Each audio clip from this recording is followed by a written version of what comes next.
infidel Muslim, and we're going to show him Jesus.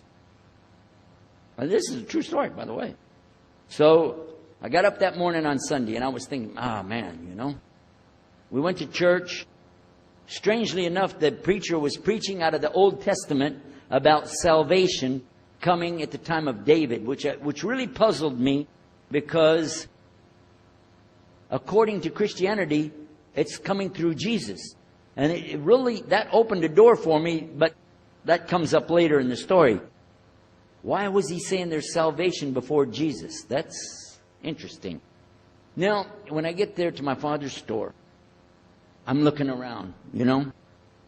I'm looking for somebody wearing, you know, a long white robe and some kind of black, you know, thing over that with a long beard. And I guess I was looking for me, wasn't I? Anyhow, when I get in there, I don't see this guy. By the way, imama, sword, everything. Ayatollah Khomeini, maybe. This is what I had pictured. I said, where is he? I'm ready. My father said, he's over here. I said, where? I said, here. This is a normal guy. He was normal. He didn't have a beard. He didn't have any hair at all. How do you do? I told him my name. He introduced himself. His name is Muhammad. I said, how do you do? After the niceties of hello, how are you, how's everything, I said, do you believe in God? He said, yes. Oh, yeah? Sure. I said, but do you believe in the God of Moses? He said, yeah. Abraham? Yeah. What about David and Suleiman? He said, yeah. So when I meet this man, I'm impressed that he's believing these things, but I thought maybe he's just saying it. So I even asked him, what about Jesus? Because I thought maybe they're first I thought Muslims were like Hindus. That was first. And then when he said he believed in some of the things of the Bible, I said, okay, maybe they're like Jews. So that's when I said, yes, but what about Jesus? Do you believe in Jesus? And he said, yes. I said, okay, wait a minute. This is going to be easy. I can convert this guy. So I agreed that we're going to do business with him. And in fact, I took him immediately out to have tea together. We sit together, drink tea, talk a little while. And I started tearing the peach stream right away. I'm in the Bible. I got it right there. Flip it open. Genesis. Let's talk about Abraham. What do you know about Abraham? Abraham, he had 2 sons, you see. And blah, blah, blah, blah, blah. And I'm doing all the preaching to him. Do you imagine this? And he sat there. Okay. He's a graduate of Allah's heart. And he's, like this. Get me? You know what I'm saying?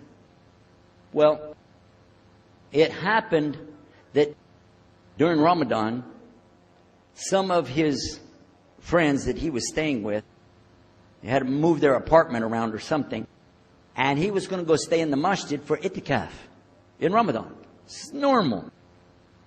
We didn't understand. I thought he has nowhere to go, and I told my dad, this man has nowhere to go.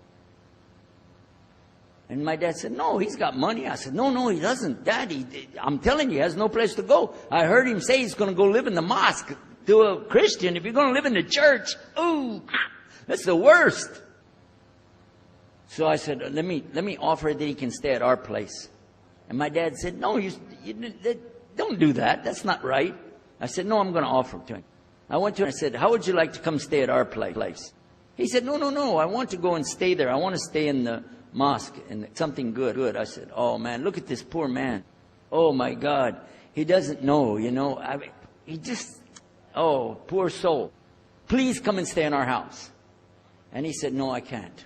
I need to go stay over there. I said, I'm scratching his dignity. So I told him, listen, no.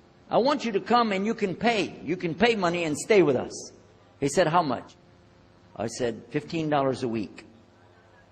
Which in America is like nothing. $15 is nothing. I said, and then he kind of hesitated. I said, and we'll pay for all the food. Well, you eat $15 worth of food in one day in America. He said, okay, all right. And I told my dad later, I said, see how I did that? Because now he'll stay with us He knows he's getting a good deal on the food, and I was making it all about money.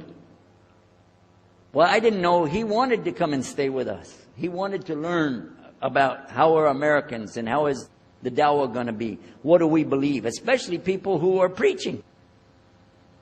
So he came and stayed in our house. And I said, well, now that's good. I'll travel with him and go with him in places, and he'll see and he'll learn about Christianity. As we were traveling and working together, we put up tables just like this and booths and things and set things out for people to come and look at them and sell things.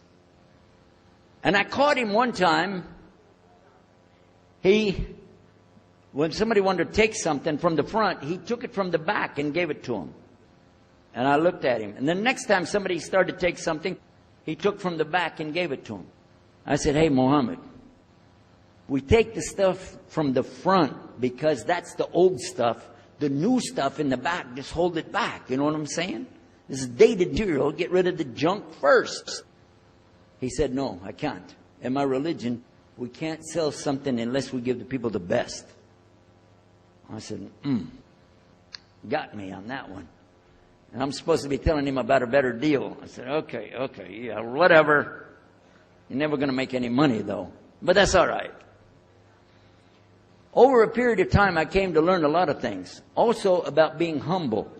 A lot. Because this man was obviously well educated, very articulate, could really talk about a lot of subjects. In fact, I tried to debate with him about many things, but he was so wise and well educated that he could see what I was doing, and he would take it easy and let me win every debate. I could win any debate with him if he wanted me to. But if he wanted me to lose, I was going to lose. This was how well he could handle it. Now, what happened, one of the preachers that I knew, another preacher, who used to carry a big cross and walk down the street so people would stop and talk to him about religion, he had a heart attack, and he went to the hospital. So I went to the hospital to visit him, and when I was visiting him, I met another man in the hospital who was in a wheelchair. This gentleman had a problem. He didn't want to talk to anybody. And I told him, let me witness to you. Let me share the message of Jesus with you. So I took out my Bible, and again, I start telling him about a prophet, Prophet Yunus, alayhi salam. And I'm telling them, look at Jonah. He's in the belly of the whale. He's in the sea. He's down there like this, and who knows how long. And suffering like this, you don't have as big a problem as that. And God saved him, so he could save you too. He said, didn't want to talk to me. I asked him, what's your name? He don't want to tell me. Where are you from? He said, I'm from Venus. I said, what's that? Well, there is a Venus, Texas, by the way. But he said, he's from another planet. So each time I would go, I would talk to him, witness to him. Finally, one day, he started crying. I was pushing his wheelchair around. I took him down, I rolled him around different places. He started crying one day. He said, I'm going to confess something to you. I need to confess something to you. Now, to a Catholic, confession means you're going to tell the priest all your sins. And then he's going to forgive you. Well, I wasn't Catholic. And I told him, listen, I'm not Catholic and I'm not a priest. I'm a preacher. He said, I know better than you do. I am a priest. I said, oh my God.